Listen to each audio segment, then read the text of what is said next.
Hello दोस्तों, नमस्कार, आदाब, सत श्री अकाल। मैं अफरोज इजरी तरुण मित्र में आपका स्वागत है। खैर मकदम है। पेश है देश दुनिया के हालात पर, सियासी और गैर सियासी मसलों पर दो अखबारों तक, जहां एक तरफ अभी मुख्य निर्वाचन आयुक्त गणेश कुमार को लेकर के उन्हें हटाए जाने के लिए पूरा विपक्ष मिल करके एकजुट होकर के कोशिश कर रहा है उन्हें हटाए जाने के प्रस्ताव पर सांसद, लेकिन इन सब को दरकिनार करते हुए जब ये प्रस्ताव लाया जा रहा है, ठीक उसी एन वक्त पर गणेश कुमार चीफ मुख्य निर्वाचन आयुक्त, chief election commissioner press conference करते हुए नजर आ रहे हैं और 5 राज्यों के चुनाव के ग्राउंड लेते। लोगों में हैरत थी कि जो आदमी परेशान दिखना चाहिए वो इतना एक्टिव कैसे दिख रहा है। बहरहाल अब इसके पीछे जो कहानी है वो सब जानते हैं कि क्यों एक्टिव है, क्यों नहीं कर रहे हैं अपने पर लगे आरोपी। तो इन सब को दरकिनार करते हुए गणेश कुमार जी ने पश्चिम बंगाल के चुनाव की भी घोषणा की है। तमिलनाडु, पश्चिम बंगाल और 5 राज्यों के चुनाव हुए, तो पश्चिम बंगाल में उन्होंने बेहतर चुनाए जाने के लिए अपनी कार्य प्रणाली को और बेहतर बनाने के लिए चुनाव में कोई शिकायतें ना आए, ऐसा दावा उनका है कि कोई शिकायतें ना आए, तो वहाँ बड़े बड़े अफसरों को उन्होंने हटा दिया है। ये इतना बड़ा कदम उठाया है कि लोग चौंक पड़े हैं कि तारीख में यानी इतिहास में कभी इतने बड़े अफसरों को किसी भी सूबे में हटाया नहीं। गणेश कुमार ने चुनाव प्रणाली को बेहतर बनाने के न सिर्फ चीफ सेक्रेटरी को हटाया, डायरेक्टर जनरल पुलिस को हटाया, एडीजी लॉ एंड ऑर्डर को हटा दिया और कोलकाता के कमिश्नरेट के पुलिस आयुक्त को हटा दिया। 4 बड़े पदों पर उन लोगों को हटाया है जिसकी वजह से कि चुनाव का दारोमदार रहता है। लेकिन बहरहाल अब वो उनकी जगह पर नए अफसर ये कह के लाए हैं कि चुनाव प्रणाली को बेहतर बनाएंगे, बड़ी शिकायतें लोगों को होती हैं। तो अब जिस सरकार के वो अधिकारी हैं वहाँ पर तृणमूल कांग्रेस की सरकार है और गणेश कुमार को हटाए जाने में शेष सर्वे सर्वा जो है वो इस वक्त तृणमूल कांग्रेस है। तो ये समझा जा रहा है कि तृणमूल कांग्रेस को भी सबक सिखाने के लिए कहीं न कहीं आयोग जो है ऐसे सारे अधिकारियों को हटा करके अब वहाँ पर चुनाव कराएगा। तो अब ये ममता बनर्जी ने थोड़ी मुखालफत की है इसको लेकर के, और वहाँ राज्यसभा में भी इसे लेकर के बड़ा वो विरोध जताया गया। कहा गया कि इस तरीके से कोई कदम नहीं उठाता, अभी तक इस तरीके कोई भी अधिकारी नहीं हटाया गया कि सूबे में जहाँ की चीफ सेक्रेटरी हटा दिया जाए। चीफ सेक्रेटरी से क्या इतना मतलब है को हटाया जा रहा है, और डायरेक्टर जनरल पुलिस को। लेकिन बहरहाल एसपी और डीएम तो तबादला होता रहता है, ये कॉमन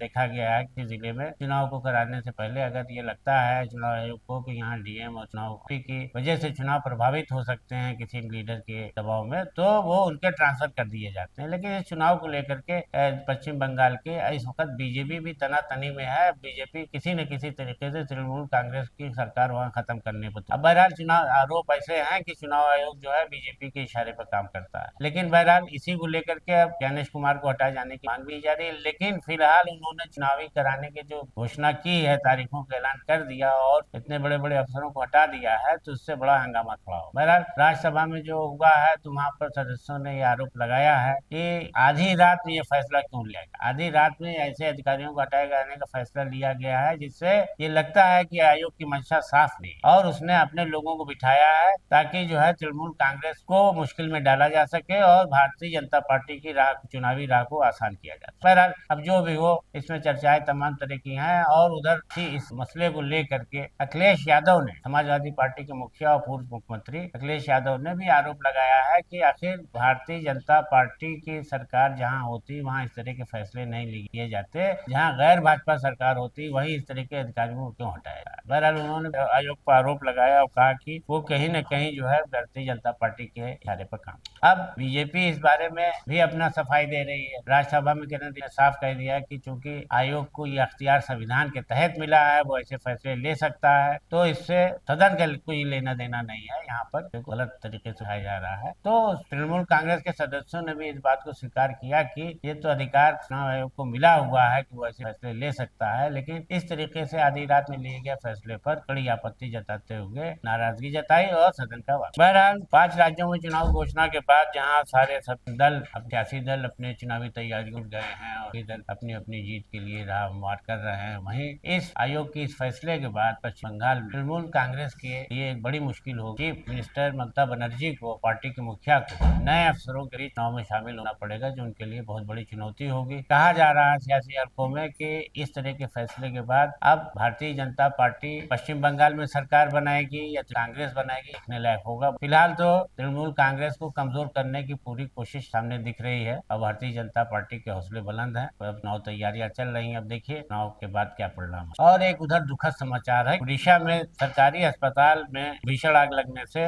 10 लोग मर गए और 11 कर्मचारी घायल। सरकारी अस्पताल घटना पेश आई है। उड़ीसा का एसबीसी मेडिकल कॉलेज है जिसके आईसीयू में भीषण आग लगी थी। बताया जा रहा है कि 60 सर पे आग लगी है, लेकिन सरकार ने इस घटना की सूचना मिलने पर चीफ इंक्वायरी बिठा दिया है कि आग कैसे लगी है, वजह क्या थी। लेकिन फिलहाल जितने भी लोग इसमें मरे हैं, सरकार ने उनको 25-25 लाख रुपए का मुआवजा देने की घोषणा कर दी है, और सरकार ने कहा है कि जो घायल है उनका अच्छे से इलाज कराया जाए। सरकार और तमाम बड़े नेताओं ने प्रधानमंत्री और राष्ट्रपति घटना खुद बताते हुए दुख व्यक्त किया है। लेकिन बहरहाल हॉस्पिटल में ये पहली बार नहीं हुआ है, देश के अंदर कई हॉस्पिटल में ऐसा शॉर्ट सर्किट की लगने की वजह आग लगे, कई बच्चे भी मर चुके हैं, मरीज साथ बहुत बड़ा धोखा हो जाता है। तो वहाँ की जो इलेक्ट्रिसिटी का सिस्टम है, बड़े बड़े प्लांट लगे रहते हैं, कभी भी आग लग सकती है, तो उनकी देख रेख और उनके मेंटेनेंस का जिम्मा जो है, असल जिम्मेदारी उसकी होती है। बहरहाल अब जांच में देखिए क्या आता है। और जब ये वाकया हुआ है तो उसमें वाकये में 10 लोगों में 7 लोग तो जल के मरे हैं और 3 लोगों की झुलसने से मौत, दम घुटने। तो मामला पूरा जो है वो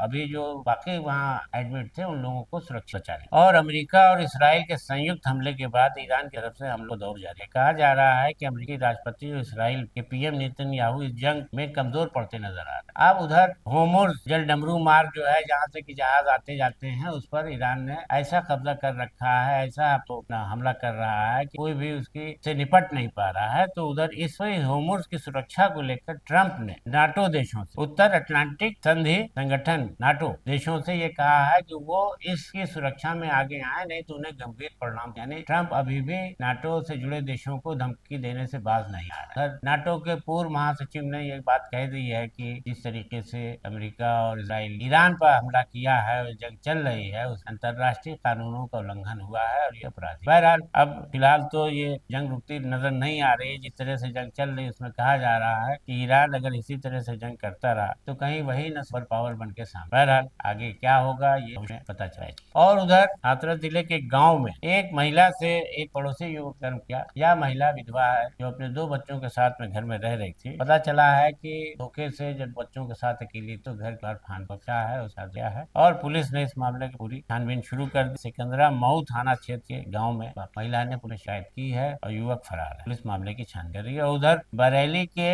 इज्जत नगर थाना क्षेत्र में पंचायत को लेकर एक व्यक्ति ने अपनी सास और साली की हत्या कर डाली।